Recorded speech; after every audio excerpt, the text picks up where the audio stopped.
South Park's latest butt to kick at? Andrew Tate. It looks like he's about to learn that getting dragged in the mud by people in cartoon costumes is far worse than getting canceled on Twitter. Let's see what happened. Having a different opinion or a deeper sense of humor is no bad deal.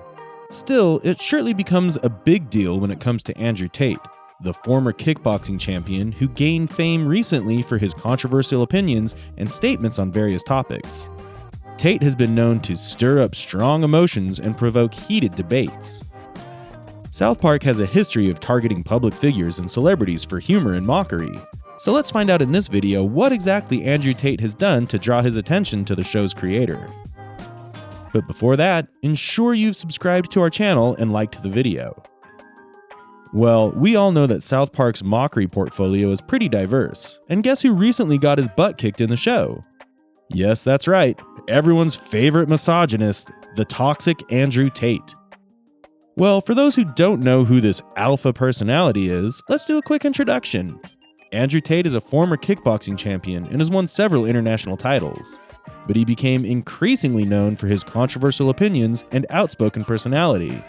His extreme views on masculinity, feminism, and race drew admiration and criticism, leading to increased media attention. He is said to have a lot of human trafficking allegations and was arrested in Romania. Tried to put a media spin on the event and convince the world that I'm a bad person, and that has failed. Nobody believes I'm a bad person. 99% of the comments on any of my videos are positive. Being mocked about on South Park is considered true flattery. I'm speaking to people who are now waking up and understanding that the media machine lies. And the only people who truly dislike me are the slave minds. And contemplating Andrew Tate as he isn't even a true celebrity, but just a little misogynist internet personality. No offense. Adding to his witty persona, his cameo in the South Park episode was named Spring Break, which in reality did not portray Andrew Tate but Alonzo Fineschi. But yes, where Spring Break wasn't portraying Andrew Tate, Alonzo Fineschi was no less than a joke. Alonzo Fineschi portrayed Andrew Tate best, depicting his true toxic masculinity coach, identity wanting to be a sex trafficker. South Park nailed it, didn't they? But let's talk about which character in particular screamed, "Yes, I am the goddammit Tate Andrew." The character was shown all bald, wearing faded sunglasses and holding a cigar. Yes!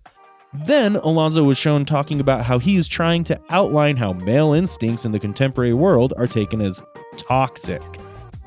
Not only this, but Alonzo was also arrested for his Romanian sex trafficking. So yes, they managed to get the character on point.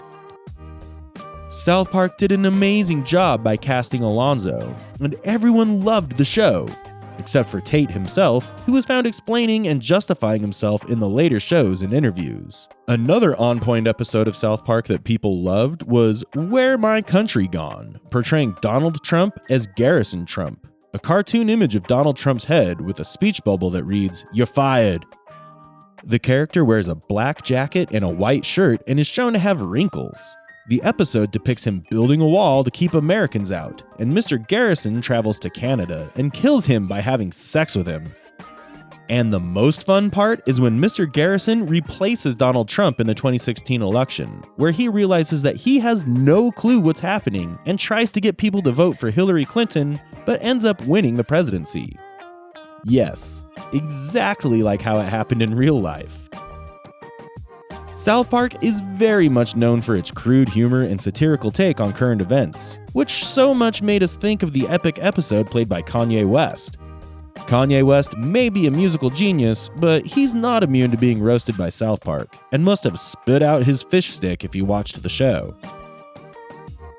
The show opens with a cartoon image of Kanye West wearing his signature sunglasses and a Make America Great Again hat. But people liked the show as it highlighted some of the basic issues the kids go through, friendship, and the relevancy of the TikTok. The primary joke in the episode revolves around Cartman, who is seen wearing the same outfit as Kanye West did in his InfoWars appearance and giving interviews on TV. If we talked about how politicians react to this high-powered mockery of South Park, we'll get some mixed reactions. It's funny how some took it in stride and even embarrassed their positions, whereas some only expressed anger or disapproval.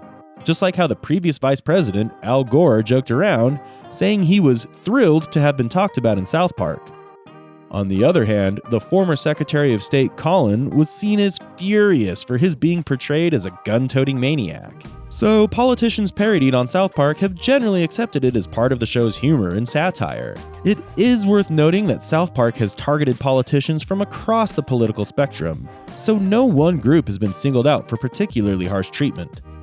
Still, we don't think it bothers the show, as nothing seems to hold them back. But regarding what South Park said, Andrew Tate passed rather bizarre comments, and also in live interviews and podcasts. Of course, anybody would reply to being called a toxic masculinity coach. Funny, but no offense. He even tweeted that when he's proven innocent, he'll help make the greatest South Park episode of all time. That clearly shows that he was offended. He even called the show's creators cowards and accused them of character assassination. In a video posted on his Instagram account, he was found saying that South Park, you're cowards, and that you hide behind cartoon characters and assassinate people's characters. He also made a frustrating comment saying that you take away a person's character and reputation by twisting it completely and portraying it as something it's not. He even said that his portrayal of being a badmouth to women was completely wrong, and that he has never badmouthed them, and believes in equality between the two genders. Well, South Park has mocked a lot of great personalities, from Tom Cruise to Donald Trump, and has never backed off from any controversy or backlash. Pink polo. I wouldn't have never wear skinny jeans. Everywhere I go, people pants smaller than mine. And I'm the one who, you eat fish sticks because I had skinny jeans on. Kanye West was spotted reacting to the mock from South Park, but before delving into that, it's worth noting that he misconstrued the entire essence of the fish sticks joke. He took it so personally that he accidentally spoke it out during an interview, much to the amusement of everyone present. Kanye West voiced his disappointment in the aftermath of the episode, expressing that he found the portrayal of himself to be far from amusing, and that it had caused him considerable emotional distress. Furthermore, he criticized Trey Parker and Matt Stone, the clever creators of the show, for their lack of maturity and childish behavior. All in all, while Kanye West initially had a negative reaction to the Fish Sticks episode of South Park, he later seemed to embrace the attention it brought him, and even incorporated it into his work. Well, here you may think about why the writers mock such big and popular personalities. Talking about the writer Trey Parker and Matt Stone have discussed it in a few interviews. Trey Parker talked about the power of mockery in an interview, saying, "Mockery is the best weapon. If you can make someone laugh, you can make them think." On the difference between mockery and hatred, Matt Stone once said, "Mocking something doesn't necessarily mean you hate it, it just means you're making fun of it. There's a difference." On the role of mockery in society, Trey Parker said, "We live in a world where everything is so serious and so politically correct all the time. We need people willing to mock things, to make fun of things, just to lighten up the mood a little bit." One can only imagine with these quotations what would be the real idea behind the mockery. But honestly speaking, it's not an insult. South Park only brings front what's current and real. People also call it trending, and the only ones opposing it are the ones being exposed. Just as in an interview, Matt Stone said, "Mockery can be a double-edged sword. If you're not careful, you can reinforce the very thing you're trying to criticize.